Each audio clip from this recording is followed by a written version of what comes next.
Hey everyone, I will be right with you. I'm just getting the rest of everything set up and trying to open them up on my laptop so I can see who is with me. I did not figure out how to have anybody join. If somebody knows how to join, let me know in the comments or let me know during the video and I will see what I can do. And it is not letting me see my live on my laptop.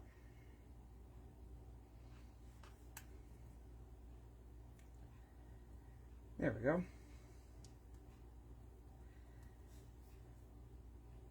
Okay, so I think I'm good. I'm not exactly sure how to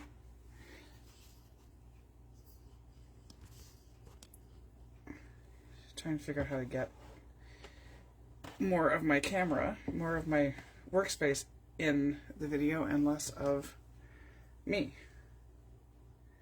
There we go. I think we're good with that. If I get out of the screen, just remind me to slide over to the white part. I've got my tea. I hope everybody's all ready to go.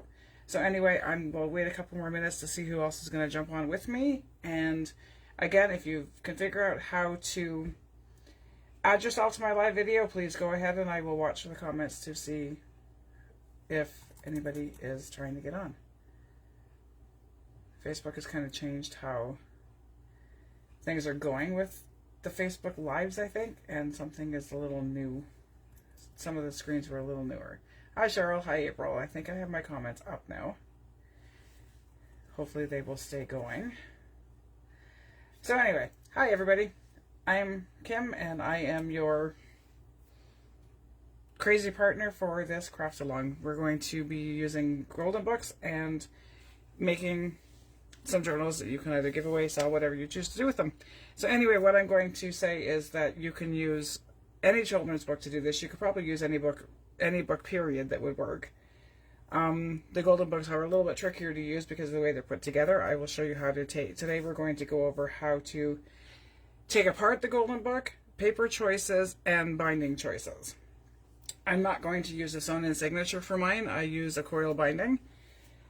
And I have a cinch and a really, really old bind it all that I will use for mine. If you don't have a binding machine and you would like to have it bound in any of the ways that we'll talk about today, most office supply stores will have anywhere that has like the photocopying services and that kind of stuff. You'll be able to go take your book in and have them bind it for you in the store.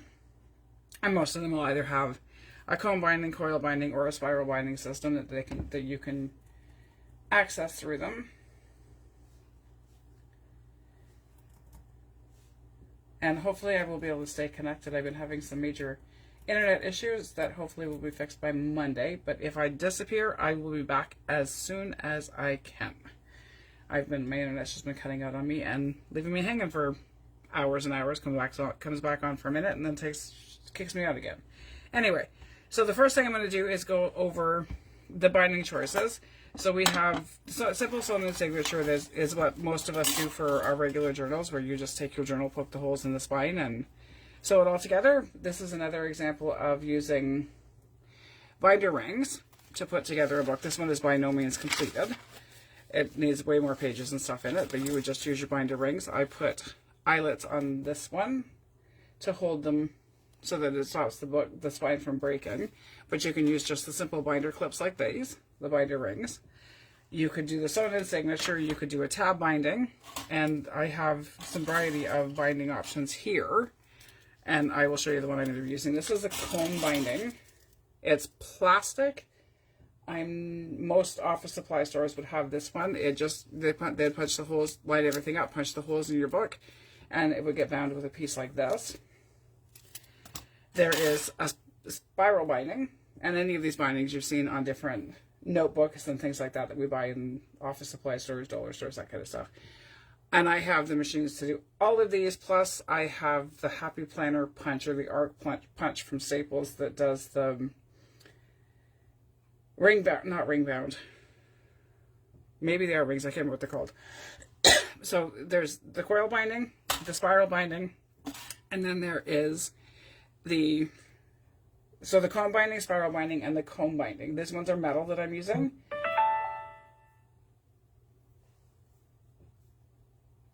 could somebody jump on into the Little Golden Books Craft Along and let Daryl know to go to the main Facebook page and go and check the live and just join into the live video. And this is a coil binding, and this is what I'm going to be using. These ones are metal, and you can cut them into different sizes and different lengths. You can get them in really narrow or bigger, and I think I might have lost my internet connection. Oh, no, I'm back. I'm not sure what's going on with this. So I'm going to, the first one that I did in, the one that I did in the video that I posted with the Little Golden Book, I'll put the video itself in the event. I used this coil binding, and I cut it in half, and I cut it into 2 pieces, and I just bound the top and the bottom of the book. This one I may do it a little different, but there's all kinds of different. If you have any questions about the binding, don't hesitate to ask. And I'm gonna see if I can get Daryl, and then we'll go. Actually, I know what I can do. Just comment here and tag him.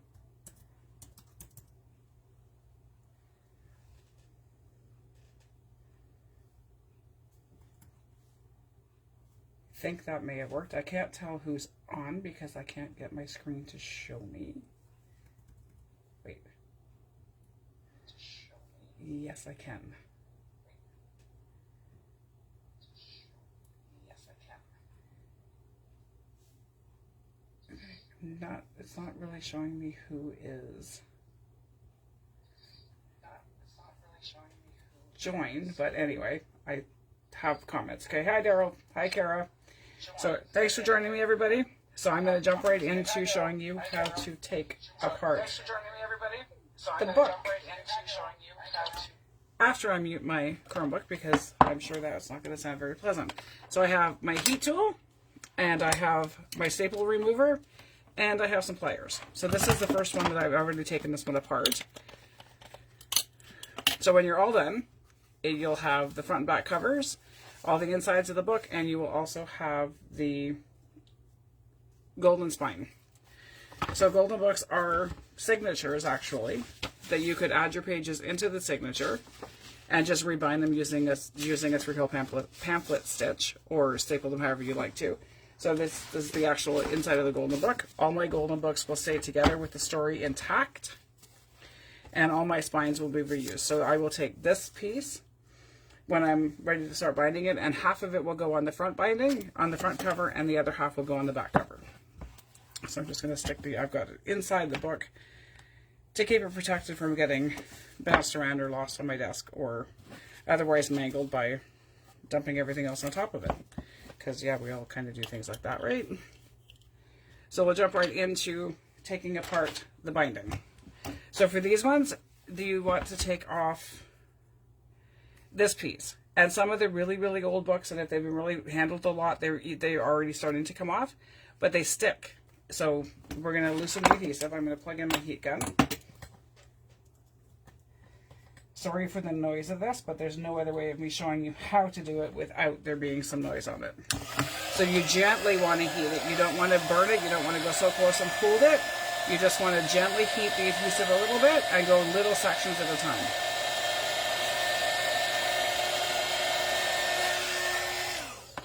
Because you don't want anything to burn or... This one's really super sticky.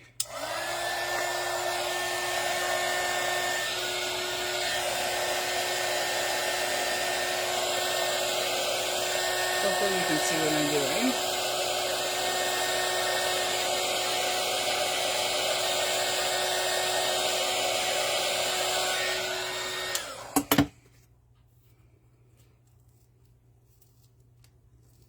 And it literally just starts to peel away. Be very gentle and very patient when you're doing this, because you don't want to tear your golden book tape, because you want to reuse it. And you're just going to work your way along the whole book to remove the entire piece. Just going to push it back down so I don't melt it.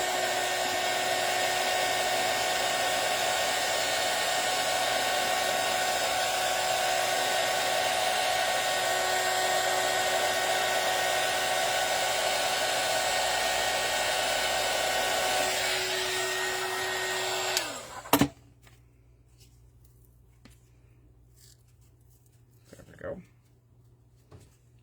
May not have been close enough when I first started doing it because it's kind of left a little bit of, that's okay, we'll take it off.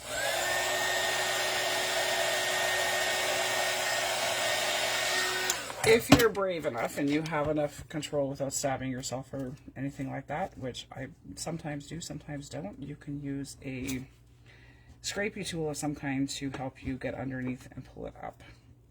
I'm just going to use my tool to get this part off that I inadvertently left attached.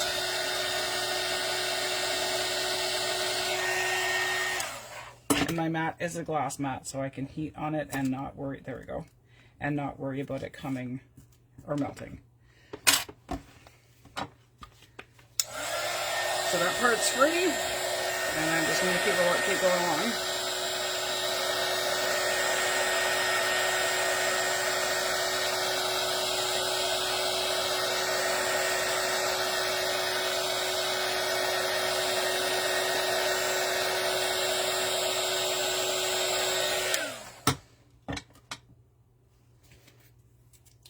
Hi, Misty. Hey, Daryl, you made it. And yes, if you want to send me an apple fritter that Susie made, I'm down. Apple fritters are like the best. So we're just gonna, see, I ripped it, but I'm gonna be gluing this back on anyway, so you can, it's okay if there's little imperfections. And I mean, they're vintage books anyway for the most part.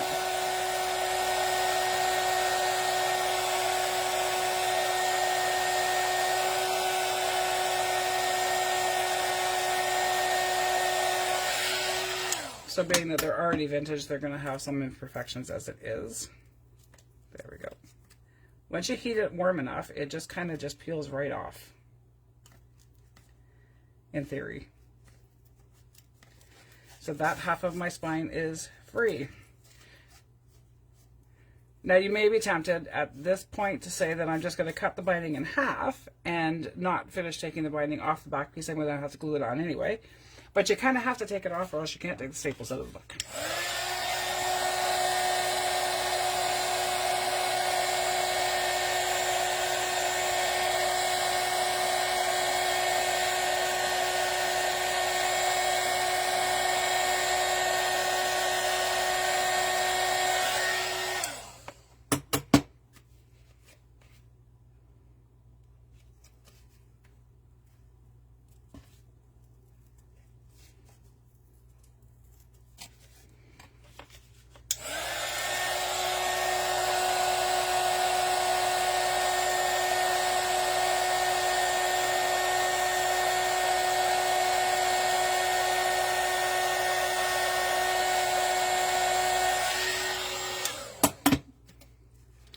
And I know there's one of the other girls that, there we go, and it's just, see, he did it just enough that it's just peeling right off on this part.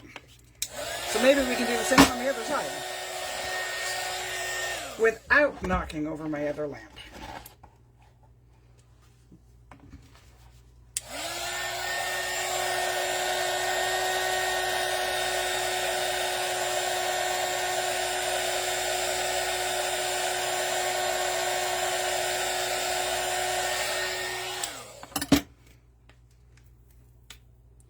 And there it is. This golden spine is off my book, so I'm going to unplug my heat gun and put it away so I don't burn myself with it. Or inadvertently turn it on and walk away. And we just won't have that conversation because anybody who knows me knows full well that things like that will happen. So there is the golden spine. And when I'm all done, this will get cut in half and glued back onto the front and back cover of the book. So now you just got it all open, the spine is off, and you can see that there are two staples that hold the book together. So we're going to take those off. So I'm just going to go under to lift them, straighten them out.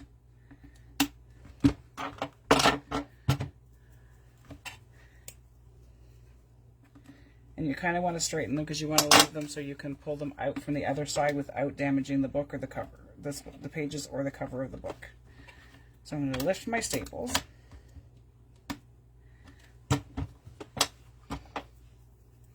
Put them as straight as I can on the back. So there's my staples opened up again.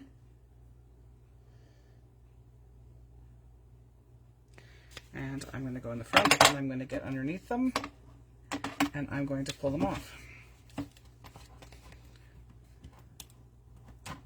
I'm going to go off the edge of my desk so that I have them flat so I can get underneath it.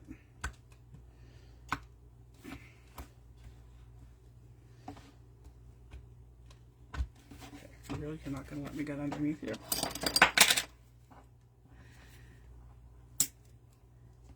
You just want to get underneath it enough to get your pliers on, to be able to grab it with your pliers. Okay, I think I'm good. And then I'm just going to gently start to pull my staples out of my book.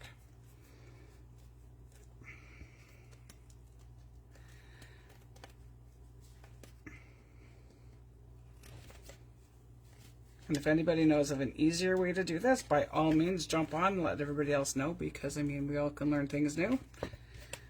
And one way, and my staple just broke. But I have the back now, so I should be able to pull it out the front. There we go. So one staple's out, and just keep working your staples to get them out. It might just be easier for me to pull the book apart. To pull the back cover. Wow. See, like I said, we can all learn something new, right? So just, again, very gently and carefully, because you don't want to tear your book. And then I should be able to pull this out of the front.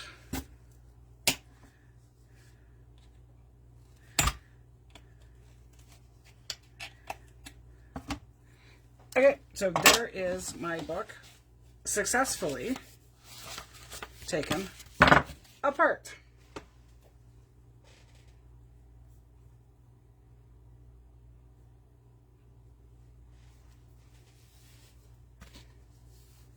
Daryl, you're not the only one. I learned it probably about 6 months ago that that's what that was for. At the end of the stapler was a staple remover. I mean, I'm in my 50s up here, so kind of, yeah, I think we're a little late to the game on this one. Anyway, so there is my Golden books that's got successfully taken apart. So the front cover, my 2 signatures that were attached in the book, and then my back cover. So I'm going to put this part aside for now, because we're going to be done with this for today. So today my goal was to talk to you about the binding options, show you how to take the book apart itself, and then I'm going to go over some paper choices for mine. I am going to be working on 3 of them, 3 of them for now. I never do one at a time because it's too much work to pull everything to do one at a time. So I have Jenny's New Brother, The New Baby, and the Baby Sister book. So I'm going to do a girl journal, a boy's journal, and a neutral one. So, and then I'm also going to be working on this one. It's called Lily Pig's Book of Colors. It's my daughter's favorite all-time story from when she was little, and she's graduating this year from grade 8. So that's going to be one of her grade 8 graduation gifts, is going to be her favorite storybook is a journal. And again, I will keep all of the book will stay intact. In mine, I will be cutting the pages down the middle so that they are not a fold open signature, that is each page individually, and the story will stay intact with pages stacked inside. So let's go over some quick options for extra pages to put into your book. So I just have a basket full of paper here that I pulled out. And like I said, I'm doing 3 of them at a time, so that you're going to see an abundance of extras. So I have some vintage wrapping paper, some vintage book pages. These are flashcards these are actually bingo cards from a educational game that I found at a thrift store. And I have some tissue paper, some vellum paper. I have ledger sheets. I have some piano roll pages. I have knitting books that I will cut up. I have some other graph papers and some things from a Winnie the Pooh stationery set that I had found. Not all of these are vintage, but a lot of them are vintage. Then I have some coffee and Easter egg dyed paper. If anybody wants to know how I got the colors like this, I use the Easter egg dyes, and now's a good time to get them because Easter's coming, so all of the Easter egg decorating kits are in the stores. And I just use the little pellets that you use to dye Easter eggs to make the vibrant colors on the papers. This one was done with turmeric, and then these are coffee or tea stains. So I have that kind of paper to put in it. Some coloring pages from a Mandela coloring book. I have some digitals that I've printed. These are from my previous project, and I will continue to use these till they're gone. Then I have a file folder full of little bits and stuff left over from the other projects. So there's all, and then I do have some vintage baby cards that I have. Birthday cards and baby shower cards and things like that that I will use inside the book. And then I have some more vintage wrapping paper. Just so sweet. And then I have more. And then I have pulled some pages from some other children's book. This one is a kid's encyclopedia that I took these pages out of. These are from another children's storybook. These are from a Beatrix Potter illustrated book, so I'm going to use some of those, and I'll cut all my pages down to the size of the golden book so they all fit, or a little hanging out a little bit. I have some pages from a Holly hobby book that I have that I'm going to figure out how I can cut these ones to use in it. Some vintage music pages and music books, that kind of stuff. So this is all the different kinds of things that are going to go into filling out my book, and then another children's book, and even some maps. So there you have it. That's what I'm going to be using to fill my golden book. So that's what we're going to stop at today, is getting your book ready, gathering all your papers. So in 2 weeks we'll come back and I will start with assembling the book and different ways to, when I come back, I'll have one of mine bound for sure, so I can just start working in it. But that is the gist of it. So you've seen how to take the book apart, the different binding options, and you can buy the cinch binding machine on Amazon and any of the craft stores, any of those things like that. You can, but most office supply stores should have some kind of a binding system. You could even heat bind them with glue and have them as like an actual soft cover book. But there's many different ways of doing it. So jump on with any questions. Feel free to PM me if you have any ideas or you have any questions or would like any help with anything. And I will see you guys again in about 2 weeks, but I'm sure I'll be back on before that with something else in between. Okay, have a great day, everybody. Bye.